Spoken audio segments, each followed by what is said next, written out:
Here's something wholly and completely embarrassing for everyone involved. You and I aren't, so we don't have to worry. This is I would call this part of the Trump effect. This is what Trump's political ambitions have unleashed upon the world. In tonight's special report focused on the midterms, Bret Baier interviews the newest Republican candidate for the Pennsylvania Senate seat, TV's Dr. Oz. Bret?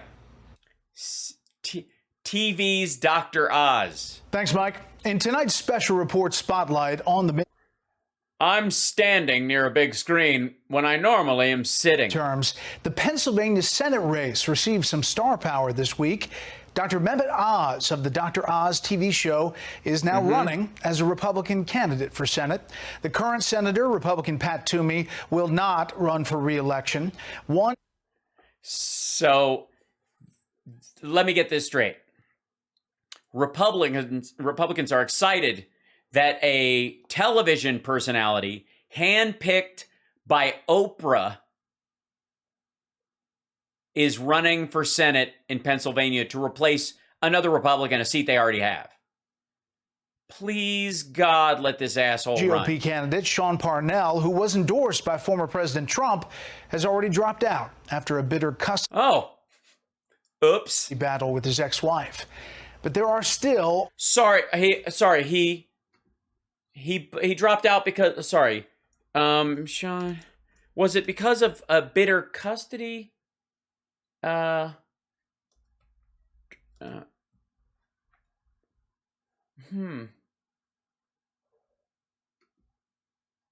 it's after losing custody battle. Yeah. See the candidate in terms of Sean Parnell pans to consider. Well written. He pans to consider the court. He pans to ask the court to consider its decision, and he can't do that while campaigning for Senate. U.S. Senate candidate Sean Parnell denies estranged wife's abuse allegations. It was the first opportunity for Parnell to testify and for his lawyers to cross-examine his estranged wife after she testified last week that she had endured years of rage and abuse from him. Parnell took the stand Monday in his contentious custody case and broadly denied allegations by his estranged wife that he had hurt her and their children. Testifying under oath in Butler County, boy, they're backing him up, man. CBS Local is making sure he gets every ball cradle he can get. His estranged wife. Testifying under oath, Parnell said he never choked his estranged wife or pinned her down as she accused him of doing, and never struck one of their children in a fit of rage. Did you ever choke your wife? Parnell's attorney answered. Never, Parnell responded. Asked if he ever got physical with his wife. Parnell answered, never. Well, that's not true. They have a child. Monday was the first opportunity for Parnell to testify as lawyers cross-examined. After she testified last week, she endured years of rage and abuse, including once being choked until she had to bite him. Parnell is endorsed by Trump. Gave similar unequivocal denials. It just wasn't a good relationship. The judge had rejected Snell's request for a restraining order in 2018 based on 2 allegations she made that he had physically harmed their children. Neither episode ever happened, Parnell testified. Boy, they're carrying it water for him. They are. Let's see. Wife of Parnell, candidate for U.S. Senate in Pennsylvania, testifies about abuse and being choked.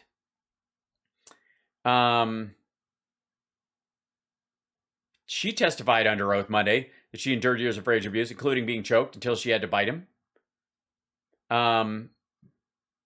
In their suburban Pittsburgh home, the family was walking on eggshells the minute he walked back into the house. We were petrified, she testified. At one point, Lori Parnell testified he tried to choke me out on a couch and literally had to bite him to get free. He was strangling me.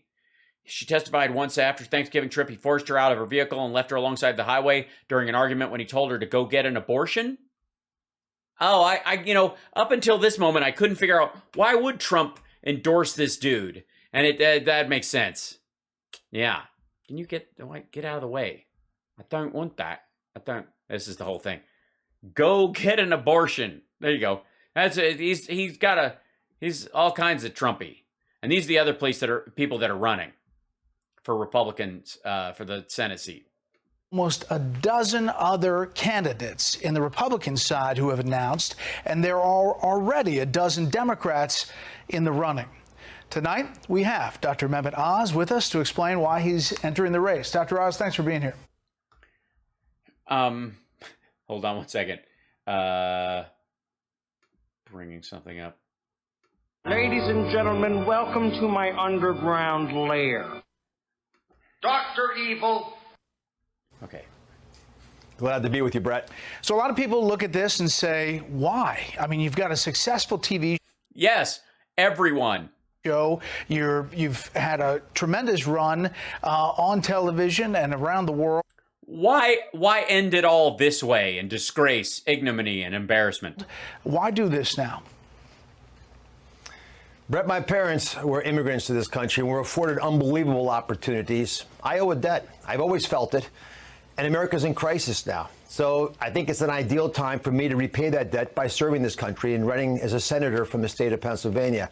I see our values under attack. Many of the issues you talk about frequently keep me up at night. I believe Americans deserve better. And there's solutions out there that are evident that we're not taking advantage of. But we are spending too much time taking people who've got good ideas and shaming them and silencing them and bullying them. And That's right. Yeah. Why can't we, look, if a veterinarian thinks they can fix your COVID, how are you better than a racehorse? And Brett, I'll tell you something. In medicine, if we cannot say what we see with our own eyes, people die. And these choices, I think, should be the people watching the show right now. For me, specifically, the people. Well, also, anecdotal evidence in medicine gets people killed.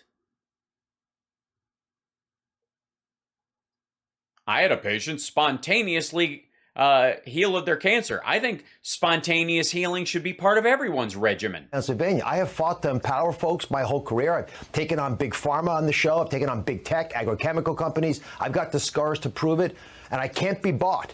And this is the time, if I'm ever going to do it, to jump out of the comfort and the safety of a TV show, or frankly, even in the operating room, I don't get attacked usually by people, and starts talking about things. Usually?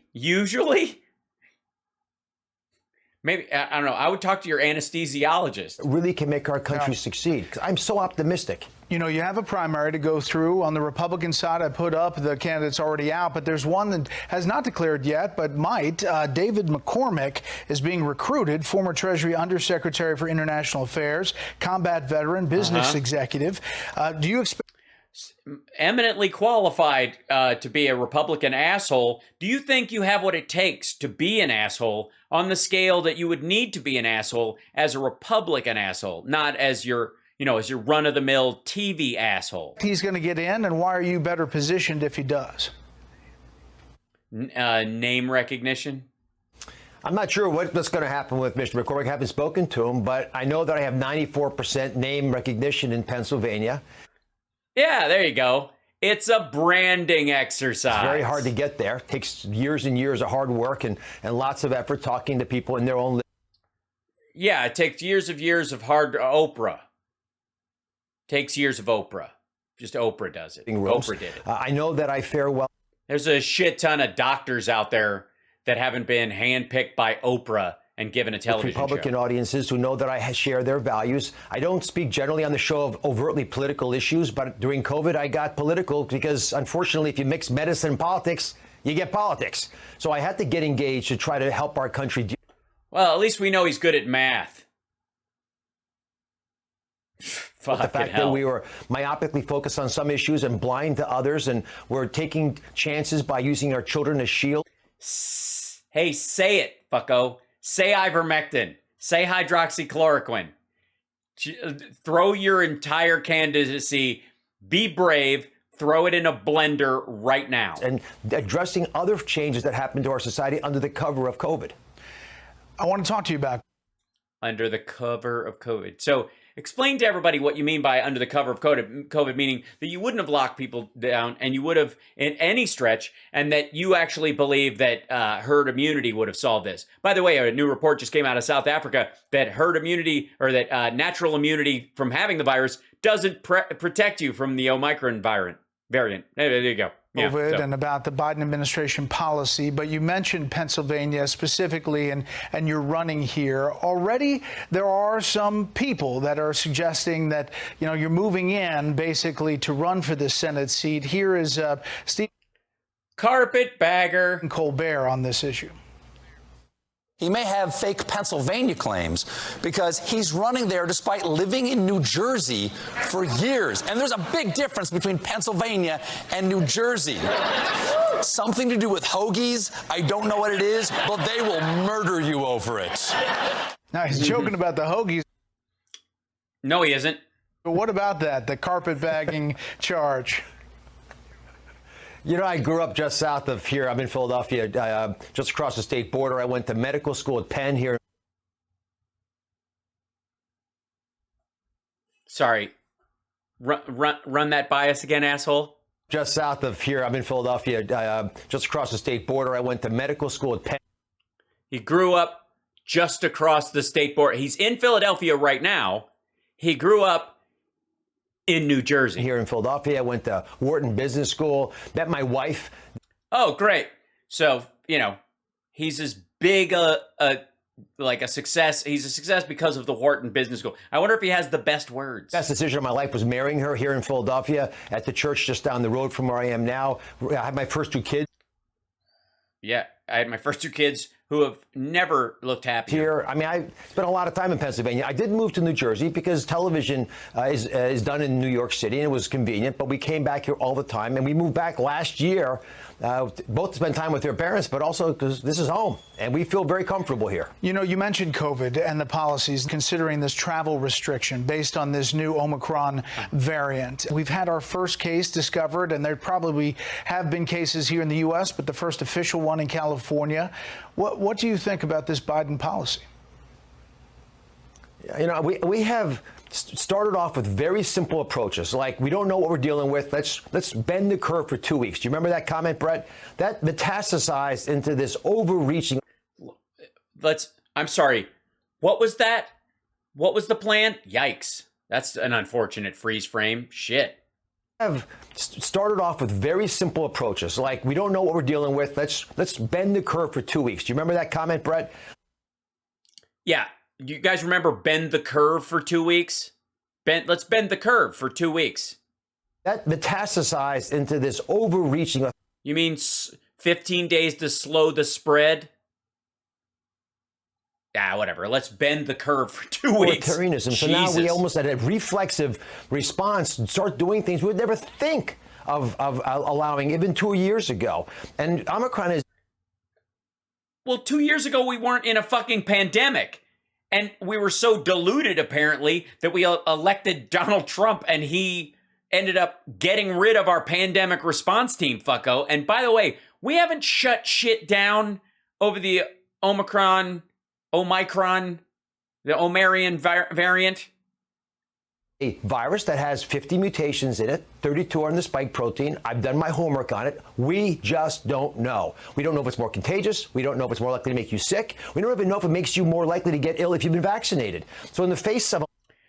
Well, this was done December 2nd. This is when this interview was done. Today is the 3rd. There was I tweeted about it earlier, but there's a let me see it. South African report on Omicron. So they just put out one. Let's see.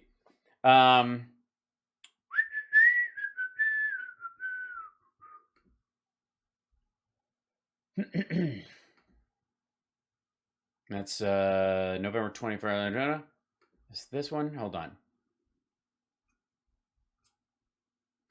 Anyways, the most important thing is that what they have discovered is that a lot of people who've been vaccinated didn't get bad cases of it, but a lot of people who had natural immunity and maybe have had it before have been reinfected with it. A lot of unknowing. We don't just go snap decisions about big time changes that will affect our economy, affect our people. And we aren't. A 10-day hold, considering how bad the other ones were, when we didn't know stuff on flights from a very distinct area of the world where that is, to lower the volume of cases that might be entering the country, because thanks to vaccinations and people taking better precautions, that it may not spread and it may die out if there's not a person with it landing at every fucking airport in the goddamn country. And bring fear to a population that's just getting out of the original. Yeah, I'm bored. I don't care. Like, I at least wanted to see part of this, but I've gone over time, and he's not going to be the Senate candidate. He's gonna bail.